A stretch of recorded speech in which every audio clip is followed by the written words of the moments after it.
Не стивнуваат препукувањата помеѓу Македонската агенција за филм и хрватската продукција Јадранфилм.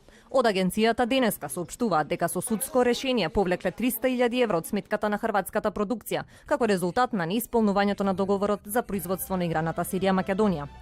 Толкава била сумата на сметката на продукцијата во моментот кога била блокирана.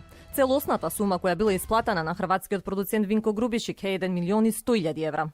Како ќе се наплаќа остатокот ќе се знае по истрагата на јавното обвинителство и финансиската полиција, кој во моментов ја листа целата документација од објавениот конкурс во декември 2015 до 4 септември, информираат од владината прес-служба. Директорот на агенцијата за филм Горијан Тозија ја обвинува продукцијата дека со пласирање на кратки видеа снимени во Загреб ја манипулираат јавноста дека имаат нешто сработено. Сега Грубишич е спремен да потроши илјадници евра за маркетинг кампања, да узурпира медиуми кои ќе му објавуваат некакви кратки сцени за да сее магла пред јавноста дека тој работи, ама ние не му даваме да доработи, но заборава на фактот дека не треба сега да снима и да пласира видеа. Тој требало согласно договорот веќе да има готови епизоди.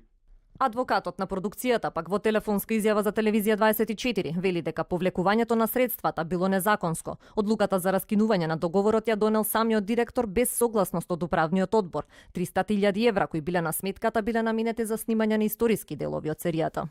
Тоа сакам да потенцирам дека управниот одбор кој е релевантен и постои, се уште постои, нити е разрешен, ниту не, а беше доведено во заблуда, не знам од кои причини дека е разрешен, он е релевантен и постои и единствено тој може да донесе одлука. Без одлука на управниот одбор, директор не може да носи одлука за раскинување на договорот.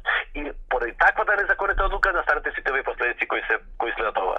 Адвокатот тврди дека продукцијата ги трошала парите законски и наменски, а за тоа имали валидни финансиски и ревизиски извештаи кои, како што вели, ќе ги прикажат на суд.